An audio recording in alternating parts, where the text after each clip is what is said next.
tell is someone that Go on, I'm sorry. I you failed to can get the tell recording. she's someone that's bleaching, but she comes from a poor family. So if someone is bleaching and they're spending all their money on bleach instead of building a borehole or creating clean water, they're doing that for a reason. They are thinking that in the long run, perhaps they'll meet someone who will provide for their family. So they're not thinking about their clean water. And that's what I believe these bleaching, they want these people not to have that. They, if it would take away from their bottom line if they invested in things, in resources like water or energy or anything else, because then women or men would not be going out and buying their products in order to get jobs in Hollywood or look like someone who's in of a social status that would marry them and then at that point take care of them, So which that is why a lot of scenario, people bleach. yeah, but you think about that scenario, that's a vicious cycle to continue what is presently going on. But Hmm. if we could ourselves collectively come together and develop a strength to contact these suppliers to look at the decades to come, not just the immediate thing. I know it's hard to do things like that, but listen, in America, Sarah, you know our history over here. We Yeah. protest companies. You guys familiar with the Montgomery bus boycott? When it happened, um, you know, black people got tired of being told to sit on the back of the bus, and so they protest that, and they stopped using the services. And guess what happened? Eventually, black people could sit anywhere, seat themselves anywhere on the bus that they wanted to. Not only were they riding in comfortable position, but they were also employed to drive the buses for which other people benefited on. So I don't know. Listen, this is exploring the continent of Africa, and I got it. We should be on other issues, but uh, if there can never be any collective mindset to stay change in that country, on that continent rather, it will never happen. So I'm just kind of throwing this out. Anybody else care to comment? Please do so. Far as the bleaching cream, for instance, is $1 billion industry. I think it was created by the Chinese, and Can you tell her about going to the shop yes, over there? you can go anywhere in Africa and buy bleaching cream. Here in the States, I live not even 5 minutes from a African market. I've been shopping there for years. Liberian African market. Bleaching cream is there.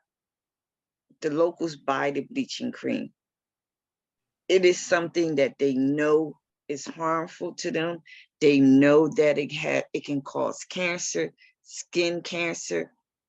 They continue to bleach. They've been bleaching before I was even born. Yeah, And yeah. then the sad part is you have, and in all honesty, you have some Africans that is selling the bleaching cream. It's a big market for them. Yes, And yes, they're selling it to their people. They're selling it for decades. yes. That's how they build their homes and businesses and take care of their family. Do they care? Obviously, they don't.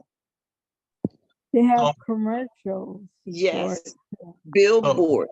yeah. So it's They travel to China to get new products. They have a whole slew of products for bleaching that they use. Knuckles, the get the. It's just, and my mind is like, how long? How long are you going to continue to just give yourself a slow death? The sun in yes, Africa, the sun that we experience here is not the sun when we go back home. And for someone to be bleaching in that type of sun, and it's not just in Africa, it's in the Caribbean. That's true. You That's know, true. Jamaica is one of the on the top list of bleaching. But the root cause of this, what make us feel as though our people need to bleach to look like someone they're not? It's self-hate. It's bad for the environment. They even have, I don't know if you guys heard, they have, I think, a pill that they can take while they're pregnant so their children could come out light. Oh my God. Can you just imagine a human being sit down and decide to come up with a pill to take, to give to someone for their children not to be the color which they supposed to be? My God. That's powerful. I haven't heard that. So when somebody say that they believe in God, I just don't know what kind of God that they believe in, because I don't think God created us to be no more than who we are. And we are created in his image. And our sisters and brothers in Africa are blessed beyond the word blessed, because they are in the skin image of the original God. I know people might say, well, image is talking about something else. No, no, no. We're going to look at the physical image that you have in your body, your face, and your skin, your structure. That is the image of God. We didn't create ourselves. None of us did. And I didn't create who you're looking at right now. I had nothing to do with it. I mixed, and I guess you guys can see it, but you have to be who you are, and to be uncomfortable because you want to look like somebody else. Who is that you want to look like that is better than what God created you to look like yourself? Mr. Kennedy, I think you had your hand up, sir. And listen, thank you so much, Hope. Well, one of the issues I have is that we hate ourselves.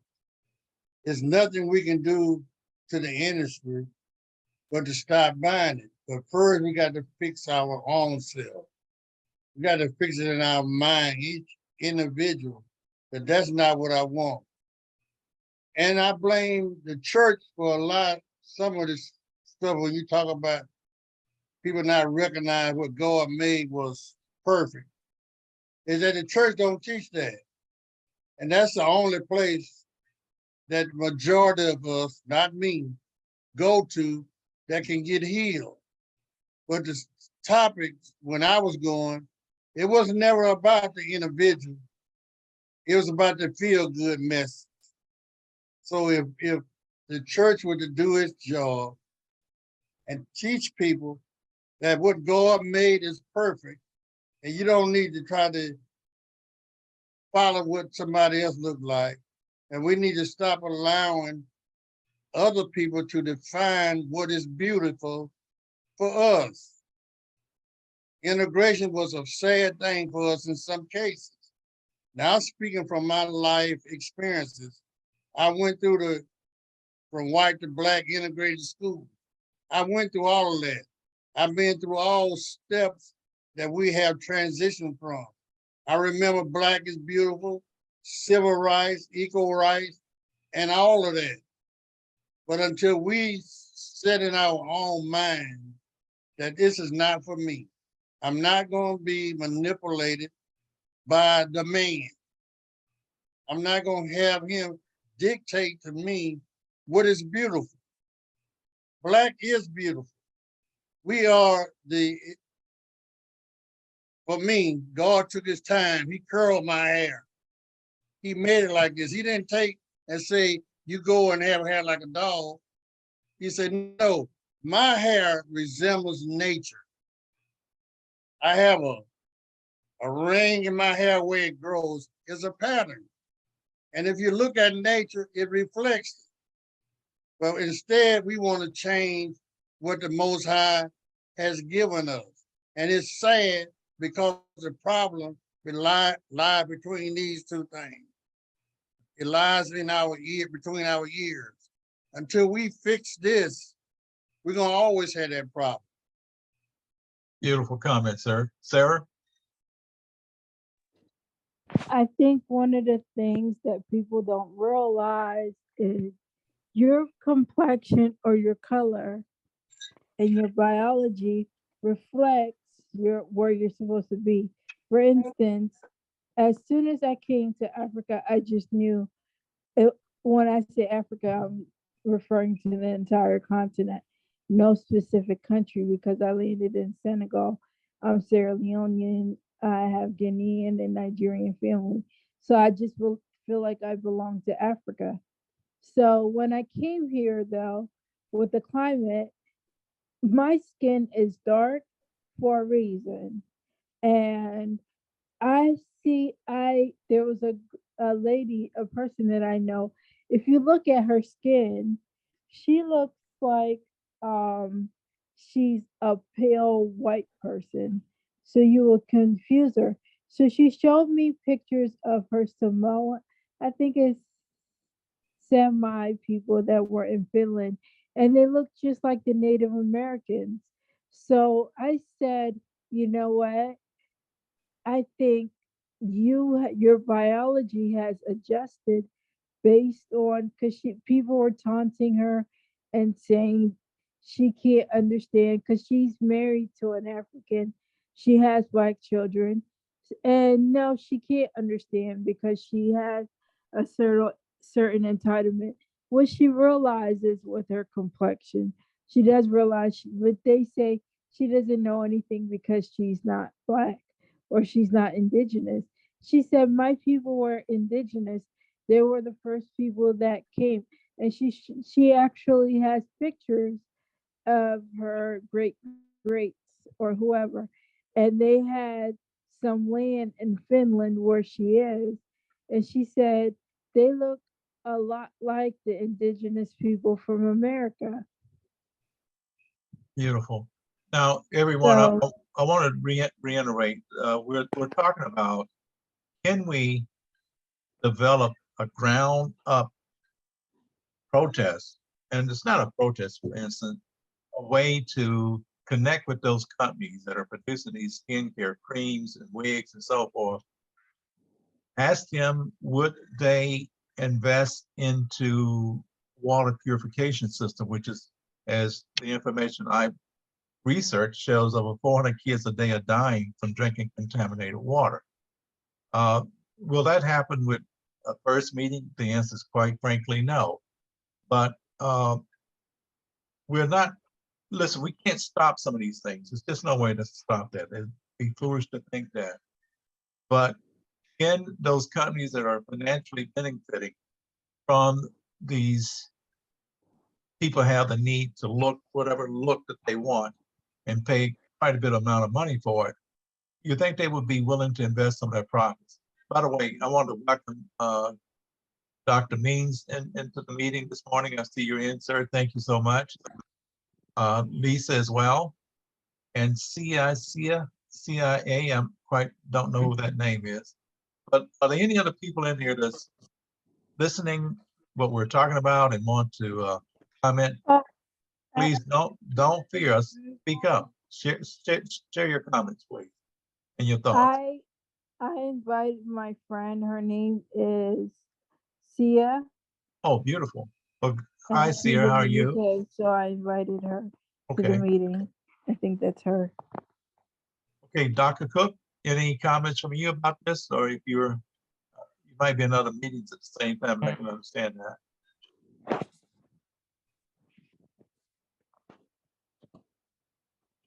Lisa?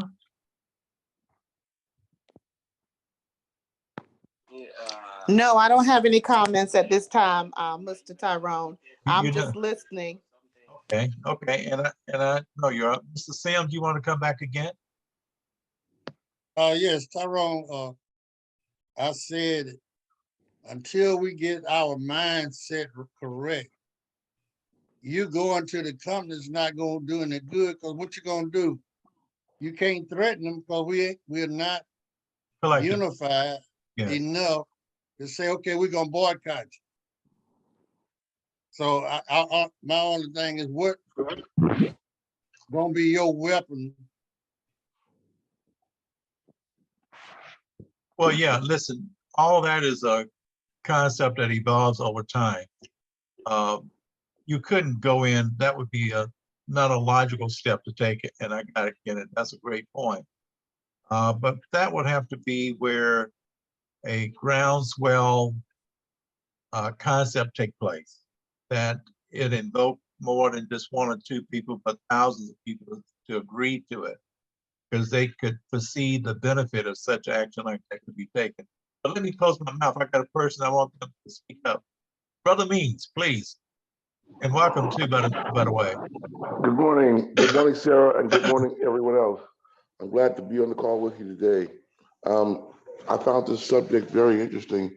In fact, my doctoral dissertation is entitled Liberation Through Globalization, with an affirmation in self-reliance and self-esteem. So that topic, that headline sparked some interest in my mind. I'm not an expert, but I would like to share this with you. History has proven that the only way that our white European predominantly controlled businesses are moved is when our youth protest. That's what I want to say. Okay. Okay. Dr. Means, be reminded, if I can, we have a young group that we're starting off. It's called the Youth Exploring the Continent of Africa. And so it's between the ages of 7 and 15.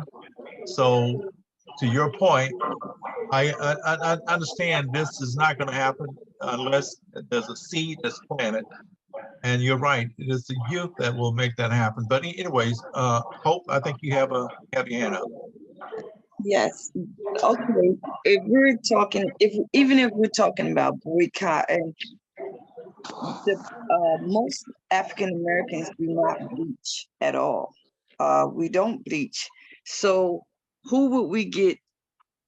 Our African brothers and sisters, they're not ready to boycott anything of that sort, because it's just a part of life for them, you know? Yeah. It's just embedded in them. Yeah. It's been around. When I was growing up, going to my African family side, in their house, you see it in the cabinets. You could tell them all day, why you got bleaching cream? What you know? Yep, the Dr. Farmers. Yes, exactly. And they're not ready. I don't think they'll ever be ready, unless something tragic come out where people start actually developing some kind of skin disease. And it's documented and they know for a fact this is what's causing it. Other than that, they just will be, like, oh, I'm too dark, my knuckles, this, that, and other. That's what I got, the feedback I got when I would address it. Or I would say, no, I'm not, oh, Hope, give me money till we get home. No, I'm not buying that. I'm not giving you money for that. That's just how they think until they change their mindset. And when and where, I don't know. Yeah. Well, I think what has been mentioned is very much true, that we have been through the years conditioned and trained to accept this way of behavior as being acceptable. And it's very, very hard for people to step outside of their normal environment and be different. And I got that. But again, I want to remind you guys, we have a young group that we're developing. It's called the Youth Exploring the Continent of Africa. And I believe that we can start developing mindsets of those young kids away from the minds that will influence them every day, obviously, but maybe we can ignite in those kids a different way of thinking, a different way how they perceive themselves and the value for which they bring to the world, and love themselves as they are, as people, and feel that no matter how the world may look upon them, they are beautiful within just being themselves. And I got some hands up. Is that Mr. Kenneth? You got more comments, I believe, and then Sarah. And then Lisa. Yes, Hold in this order, Kenneth and Lisa, and then Sarah. Go on, Kenneth. Right now, today in the USA, there is a $1 billion lawsuit against hair perm that's causing cancer and all kind of situations. But I guarantee you, you can go to any beauty salon today and the people getting the perm put in their head. It's sad.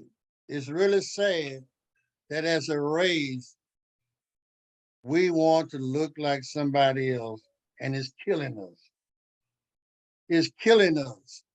There's a $1 billion lawsuit right now against perm companies that they know what they're doing. They know that they're killing us, but we don't have enough sense to realize this stuff is killing us. It's killing us by design. But because we're so addicted to wanting to have straight hair, we put it in our head. The same thing with the bleaching cream. They know it's killing us, but we cannot fix our mind to get away from it. Valid point. And like Lisa? And welcome, Lisa. Hi, thank you. So what I was gonna say, Dr. Means just kind of shot down my thought because what he's saying is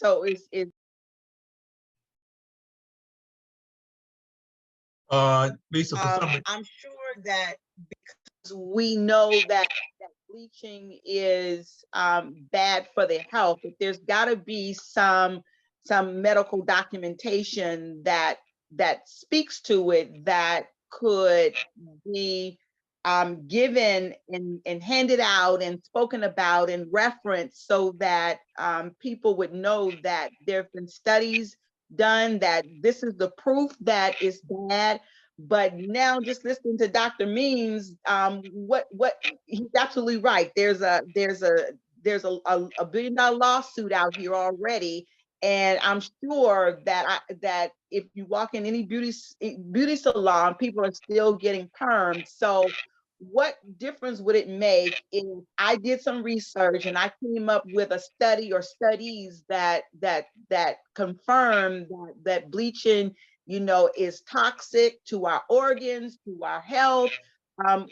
So what differences would that make? So anyway, so he just kind of shot my thought out the water because of what he said. And it's so true that there we have $1 billion lawsuit. And I can't imagine that it's stopping people from getting, because we're so addicted to what we are doing and what we want, that I that's all I have to say, because I mean, I don't know.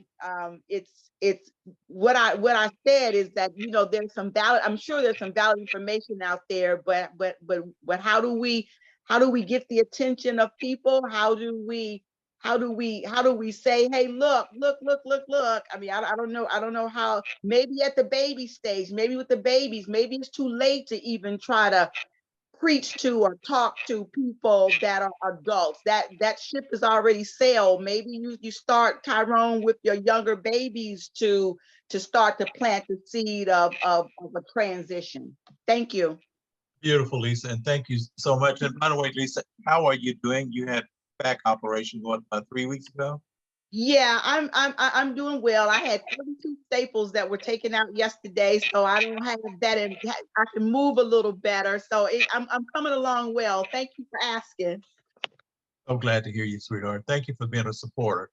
You're Sarah, welcome. and then Hope is next. But listen, guys, I think I want you guys maybe to think about this question. Are we wasting our time? And kind of when you think about your responses, consider that question. Are we wasting our time, or are we setting up something that might have a possibility to be realistic? But anyways, go on, Sarah, and then Hope. Okay.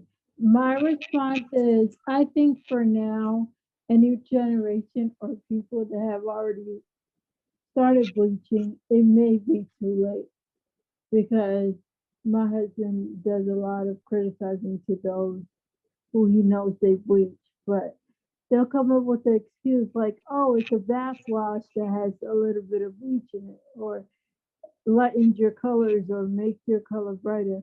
So I think there's no hope. All we can do is perhaps in schools, like there's a Pan African school here in Gambia that is taught by, I think it's a British and a Sierra Leone person.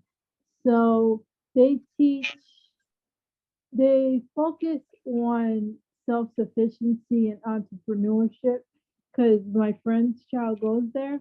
However, they teach Black pride and things like that. So I think if there's more schools like that in Africa, as people begin to return, then they can incorporate that into their syllabus. They can incorporate having self love, understanding your skin, under, accepting your culture, accepting your color and your hair, and just loving yourself. I think for those who have already started, it's probably too late. Great point. It's like it's like now, years and years and years after crack and all that, still trying to tell people not to use crack when we already know the effects, or coke. Good point. Our new member just joined a group this day, and you sort group, sir, your hand is up. Right. Okay. So I want to share this thought, whether or not we're wasting our time or whatsoever. I had one of our fellows saying that this thing has existed decades ago. I mean, it's something people have been doing, and we do say something like, if you can't beat them, join them. Okay. So what would reverse this is through education. But then we cannot also win, everybody to our side that it's not a good thing to do. People are aware. I also heard one of the commentators saying that, contributing that people are aware of the side effect of bleaching and all that. Yet it's kind of a human demand for some people, okay, who no matter what you do, would go ahead to bleach. And then also these producers of these cosmetics or whatever products that people use to bleach, they have seen that, okay, people want this, so what position could we take? And they have taken the position of producing. If we do not want our people to jump to it, then we have to educate them, okay? We can't, I foresee it, that we can't completely stop everybody doing it. By then, I think also that when we start educating, that would bring an enlightenment to those who don't know yet of the side effects of bleaching. Myself, I wouldn't do that. Somebody who is educated wouldn't do that. By then, those who are doing it, what is the influence? It's gonna require us a lot, okay, and it will require a lot of energy, a lot of time, and a lot of money too, because during the campaigns you would have to invest, to get this dissemination going. So I it's whether or not we are wasting our time, it's not a bad thing, educating. By then, I don't foresee that we can completely take it out. Okay, so we better know the position to take. Either to continue to educate whoever we adhere to, fine. If you don't, we're just telling you the truth that bleaching is not good, and you are giving money to the people. Or we also come up with some um, contradicting products. Okay, so if the other continents like the Indians, the Chinese are producing more of these products, what are we doing as Africans? Then we also have to come out with a counter product where, okay, when you use that, it's not going to bleach you, okay, but then you're going to have a beautiful skin just as you naturally have. So these are what we have to be thinking about. Thank you so much. If my submission does make sense. Yeah. Wait a minute. You're not going to come in and leave like that. Listen, I thank you for your input. And you're saying a counter position. We know that people have the desire to teach, so we can't take that away. Sarah said that, and Lisa said it, and it's being said throughout. So we deal with that aspect of it. But your thought is develop an alternative for bleaching that will give people the satisfaction of the appearances of their skin to be beautified. And I think that's a great point to consider. And again, it may be a waste of time. I don't know. You know, this topic didn't come out of my own personal desire, but you know, we got ancestors that live in the spirit world, in my belief, that are trying to steer us back to being a continent of greatness. And these are some of the paths, some of the steps I believe that is necessary to cure some of the problems that we have in Africa. Because again, I think contaminated water is killing a lot of beautiful little babies over there. But Dr. Means, I think your hand is up, sir. Thank you. Like the tobacco, cigarette smoking industry, as well as the marketing campaign of westernized European white supremacy's attempt to eradicate or eliminate our Black self-image, the psychological as well as the social impact of the campaign to exploit and to get us to be like the image of persons who are not of our African ancestry has not only had a stronghold in a generation, in my generation and those above me.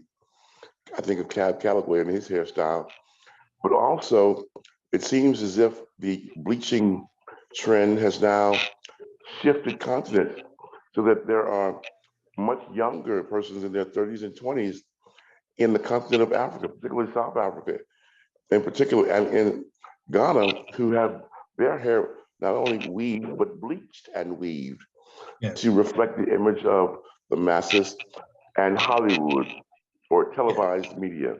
I think that's going to be a strong feat. Now, I'm a spiritual warrior who believes, I'm a spiritual warrior who believes in the blues. And so I have always got hope, but it's very unlikely. Thank you. Oh, thank you, sir. And you just made a valid point. And I guess, Dr. Means, from your spiritual element, I too have that spiritual development within me. And I think of something that we were told that we need not to forget how important it might be, even in what we're faced here. And that is the mustard seed.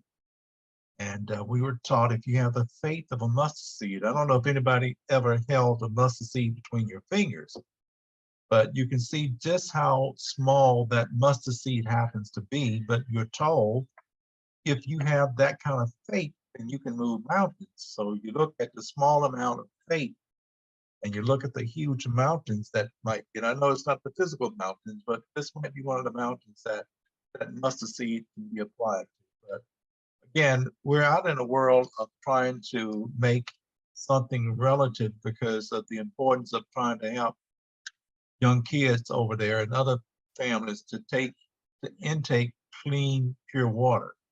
But in essence, though, this is a good conversation. If we don't move, I can understand, but this discussion I think is critical because we can amass, in my opinion, collected feelings about what might potentially could happen.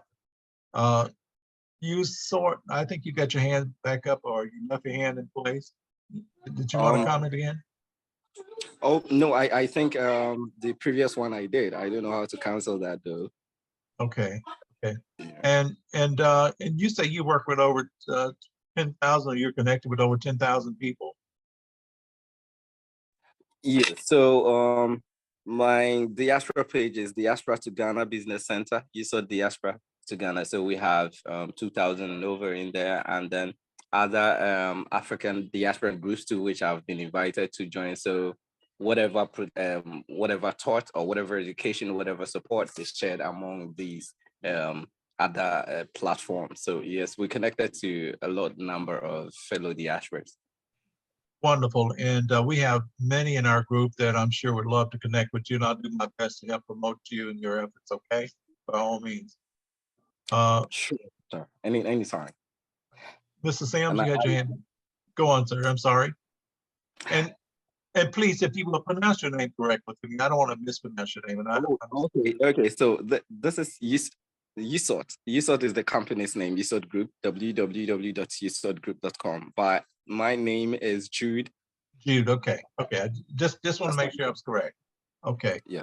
That's Mr. Sams, you had your hand up, sir. Yes, Jude, go back to reactions and it'll have a thing say lower hand. Oh yes, Tyrell, I had my hand up. The biggest problem for me with blacks is we have not defined our enemy. Who are against us and who are for us? I'm gonna give you just a back during World War II, America was sending tin cans, empty tin cans to Japan. The next thing you knew, those same tin cans was used to bomb Pearl Harbor. So we need to know who we feeding. As you say, how can we get these companies to come back and support efforts in Africa? We got to understand that in essence, they are our enemy. They're not working for us. All they're doing, I saw something this morning said that 98% of the money from a neighborhood, a black neighborhood, goes to the white man. And the white man got 100% of his money and 98% of ours. Until we learn to put our efforts in the right place. What's best for us. Yeah, let me comment on that. My research showed, I think in 2020, African Americans spent $1.7 trillion. And of that $1.7 trillion, to the point that you just made, 2% was spent back with black businesses. So that is a valid point that you just made based upon that research. And that's kind of scary, but it tells us that we have a prolific amount of spending ability, but we have a deficit of understanding where that money should be spent. But anyway, Sarah, you got your hand back up again? Yes, I have to go soon. My husband is going to family compound for a prayer thing, vigil. But Okay. I just wanted to add the piggyback off of Mr. Kenneth and also the gentleman from USORT, his idea about first creating our own products. As you all know, during last week's Zoom, I also was attending a funeral for my grandfather's youngest sister. Now, their mother was a Tucker. If you read on the back of any, and I was telling my husband I was infuriated by this, and I wanted to see if my family, the Anthonys, if we could do anything to get that story removed. My great great grandmother was Lucy Tucker, the mother of Sophie Tucker, who is on the Shea Moisture bottle. Now, her great grandkids decided to take whatever our family legacy, them selling, my grandmom's children selling the Shea nuts. So we have products, Shea nuts on the streets, like most Africans do, and create a product.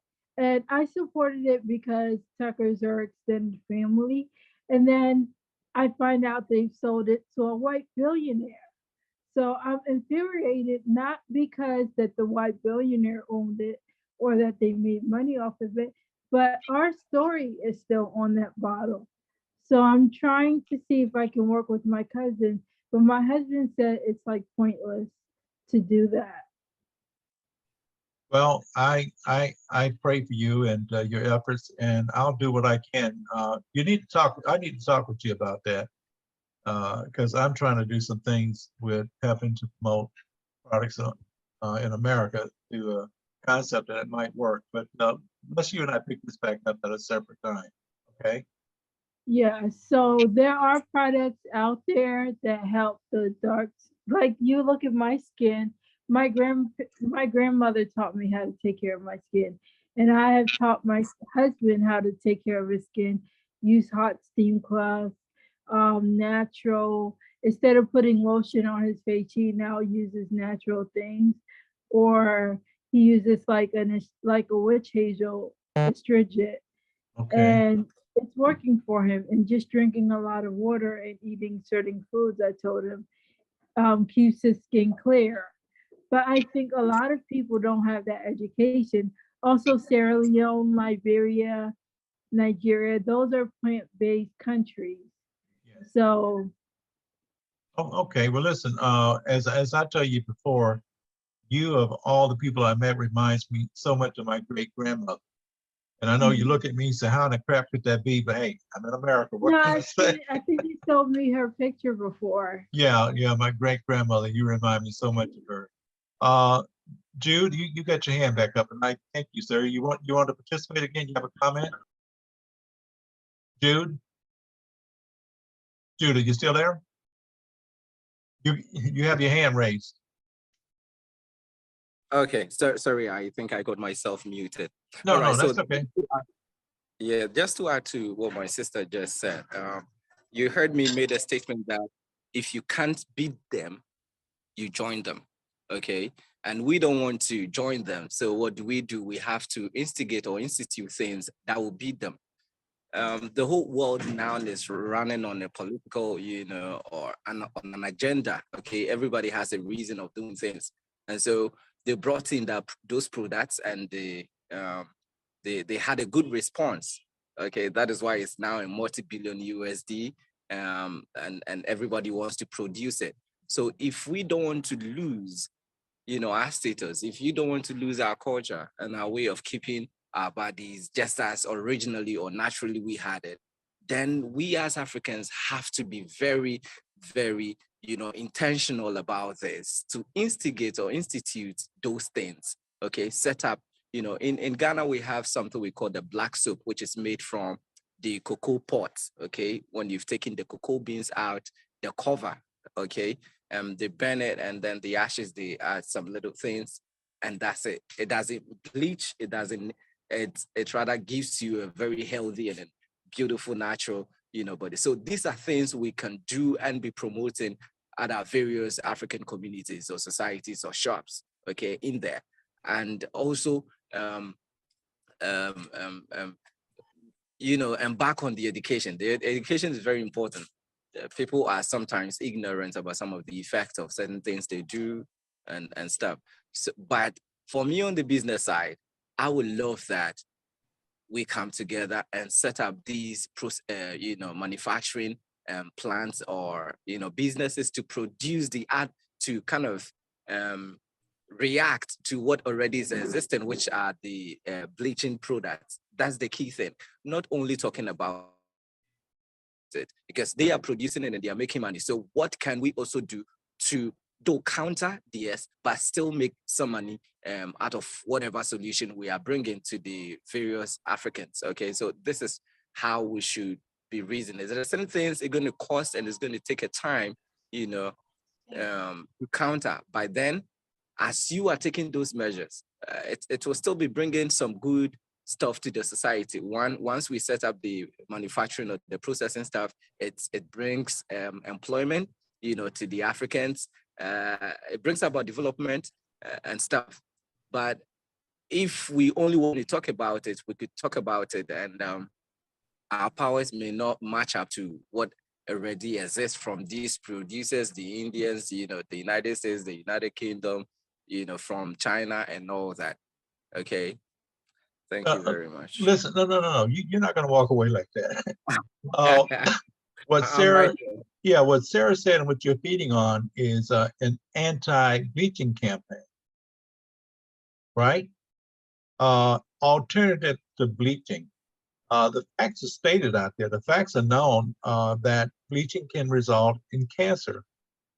And if a movement could be developed, that's what you're talking about, Sarah's talking about too, or alternative method that shows the benefits far outweighed the concerns associated with bleaching, you can shift the dynamics in that industry. That current producers, listen, they already have the machinery, that their budget is already set.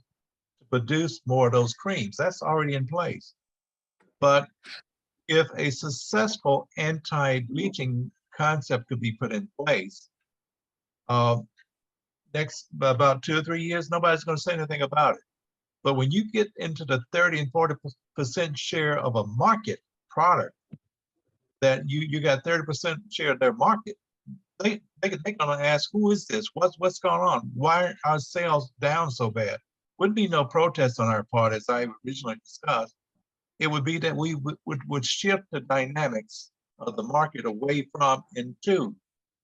Now, the most powerful form of communication, you guys know, is word of mouth.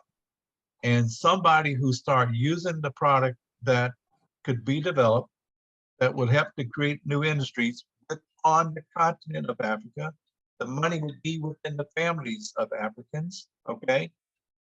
You're talking about a dynamic shift here, and I think that's more possible than doing the protest.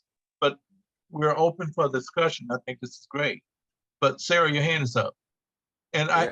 I think you had your hand up. Hope, are you still there? I Yeah, wanted to I'm go there. back to, it's not just creating an anti-bleaching product, because that's already successfully been done Or it with has, some okay. products. But how do we keep that product black when we say by black? For instance, it took me a year to find out that Shea Moisture had been sold. And there's other products, Dark and Love. There's many products that have started owned by Black people or Africans that have been sold to the powers that be. And I feel like they've sold their souls and they've sold their own legacy. But I don't know. I just feel like that's already been established. So the Okay. next conversation should be, how can we as Black people keep what the rights of what we have developed and what we have produced from being bought out? It's just like the BET takeover. At some point, BET was bought out by whites. Well, that's true. Hope, you had your hands up once before. I don't know. I, yes, I Yeah. think I forgot some of the things. Well, one thing is I seen a doctor, I should have kept the article, had said she was talking about bleaching like it was, it was a major thing. This was just last week. I just briefly seen the article and I didn't go into it, read it. Maybe I'll try to find it and send it to you. But the same, if we go, let's say example, we go to the companies and we say, hey, what are you going to do for our people? Build boreholes and purify the water and do this and fix the schools. We'll have a big problem with the politicians, because those same politicians have their hands in those companies. Yes. And far as our people knowing that these type of chemicals cause, they know all of that. They know, they're not illiterate. They know it causes cancer. They know it causes skin disease. It can cause birth defect. They don't care. It's all about appearance, the look of someone that you'll never be. Either it's by hair weed, wigs, bleaching, contacts. They wear contacts in their eyes. It's just what they desire to want to be. Even if you ever had the core, if it kills me, that's how their mindset is. And that's just the way they want to be. It's like what I always tell people: when you go home to Africa, don't try to change them, because you'll get the pushback. Yes. Yeah. Suggesting is one thing, but trying to learn some people, then that's where the problem would come in at. What you just said is something I, in my mind, thought about standing on a beach, beautiful as it might be, and there's a huge wave coming up. and you be one person trying to stop that wave. That's almost impossible. So I hear exactly what you're saying. Mr. Sims, you got your hands up, sir. Yes, sir. There, if my memory serves me right, I read an article where there was one president of an African country who barred the importation of bleaching products. There's 2 nations in Africa, by the way. And if you want to know how you can solve the issue, that's where it got to happen at the top. Yes, that was only 2 nations, but we're talking about we got multiple nations all over Africa, and corruption is real. And that's what I was saying. The Yeah, only way to stop it is to stop it from the top. It absolutely. got to happen at the political level where presidents, vice president, or whoever says enough is enough. Until that happens, as the 2 nations have done, the problem gonna exist.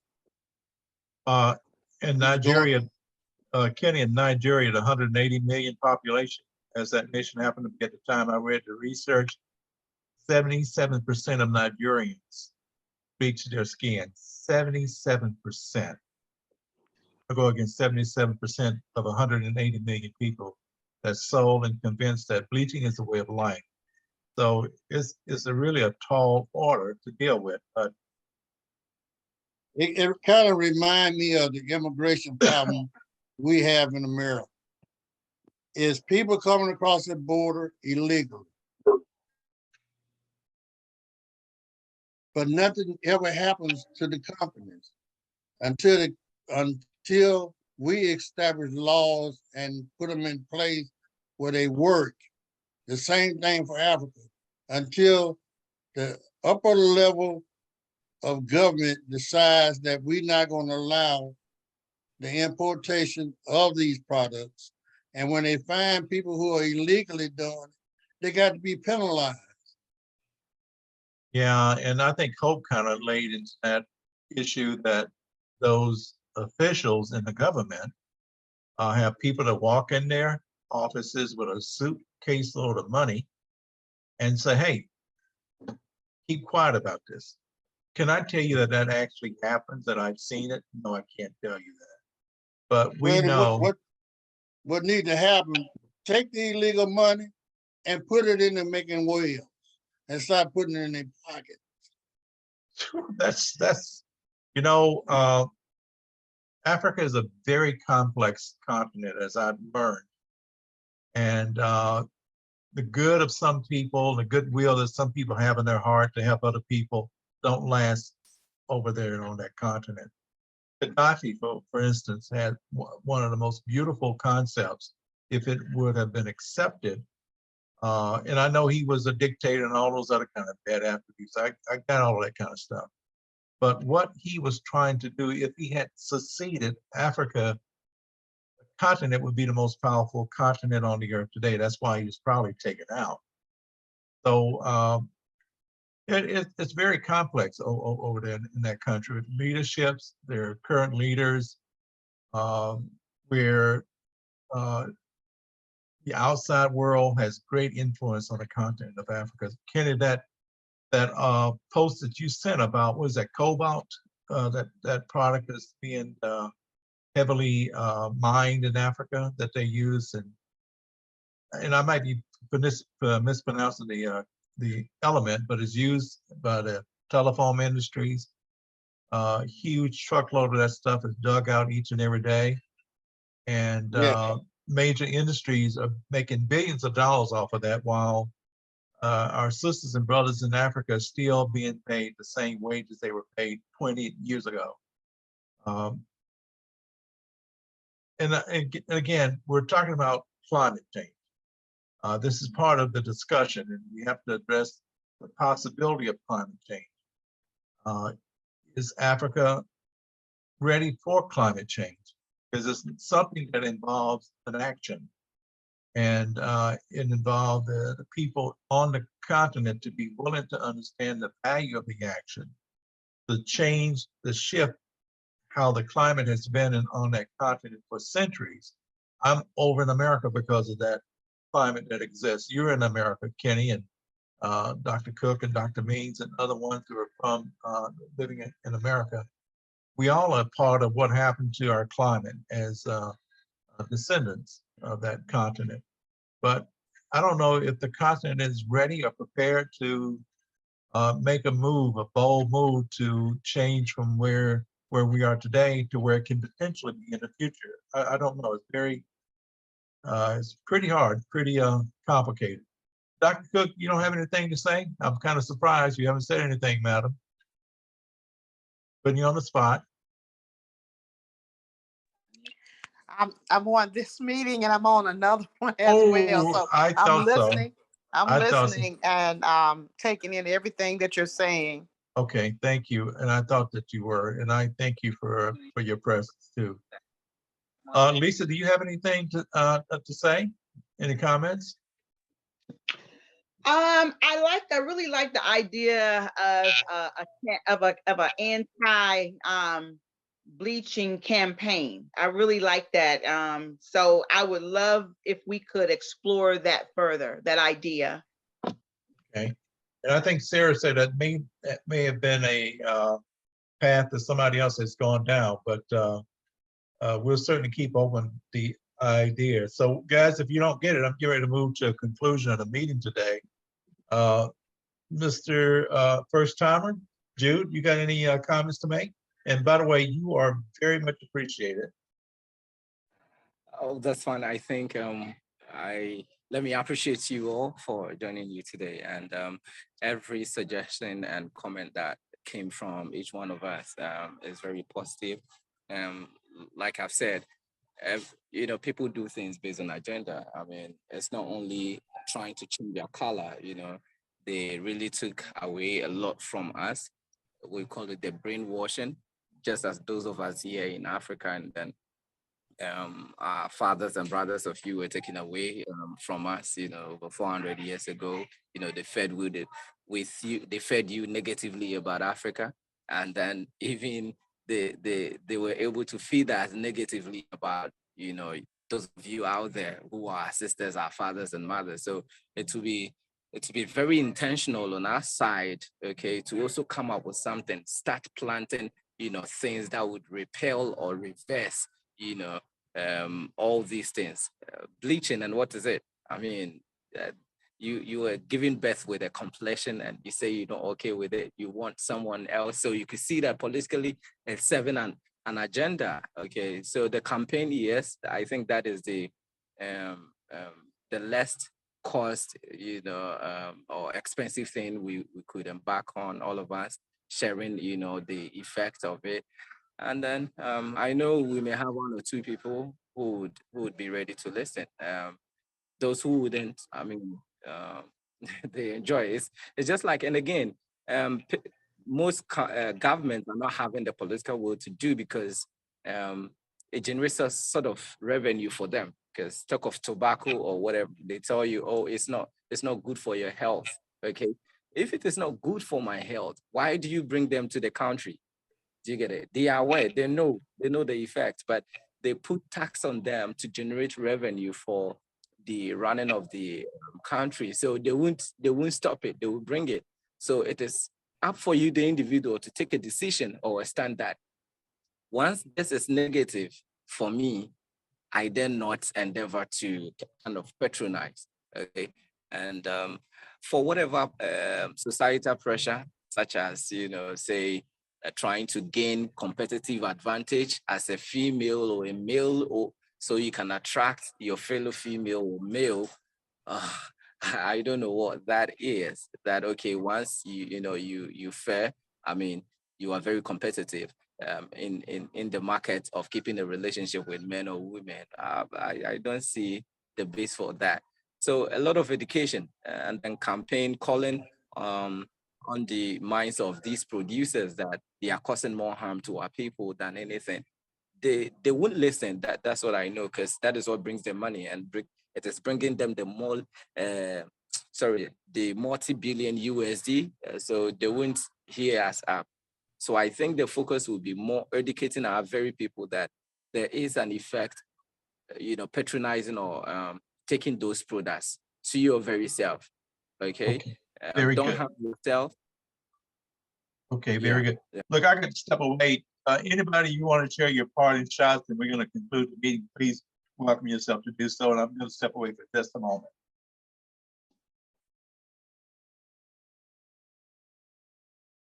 I still think that it's a mind problem with us that need to be dealt with.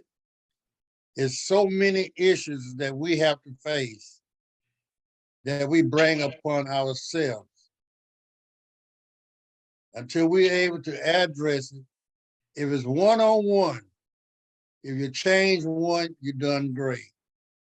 It got to be a chain reaction. We got to deal with this. You can look around and do all kinds of things. As a young man said, it's a me problem. I got to have a desire to change myself. But once I change myself, I got to try to change one more person and keep doing that until we get to a resolution that's best for us. We got to get out of the mindset, I'm doing this for me, but we should be in the mindset, I'm doing it for my people. I love my Black people. Whether you're in Africa, Asia, or America, I love you. And it's on me to do what I can. And until we all get that, I got to do what I can attitude, we're going to fail. Very good. Great point. And guys, I'm back. So we're concluding our meeting. Just want to make this meeting, I'm not meeting today. If there's any other parting shots, please bring them out. And you are appreciated by all means for being here. And as a reminder, we're going to try to do a Zoom meeting, and we have a gentleman I'm talking with that we will talk about Sudan, a nation that I would love to find out about, which has more pyramids than Egypt that I've learned in my research of exploring the continent of Africa. So if there are no other comments, or if there are comments to be had, Lisa, do you have your hand up? Hope? Okay. Well, listen, everybody, I'm grateful for your attendance with this meeting today. No. And hopefully we done something in our discussion that makes us come together closer than what we are. And Lisa, go on, please. No. I was trying to take it down. I don't have it up. Sorry. Okay, that's okay. But so listen, I'm grateful to you guys. We are very few of the many that we have within the group, but sometimes it just takes the few of strong faith versus the many who lack the faith that we might have. And that's not demeaning anybody, but everybody will come in according to their own due time. But I'm grateful again for your attending this meeting today. I think we've shared some wonderful thoughts that might be beneficial. And can we change yesterday? No, we can't. We can't change the past. Can we start in the present to change the future? Yes, we can. And I believe that. So my appreciation to everyone, and you guys, please have a beautiful day. You just brought some sunlight into the darkness that I had in my mind earlier this morning before I started this meeting because I had so much doubt. But now I know we're doing something that will one day benefit many, like you were speaking of, Kenny. So everyone, be blessed and enjoy your great day, will you? You as well. Good day, everyone. Bye Thank bye, you. everybody. Bye-bye. Good day, everyone.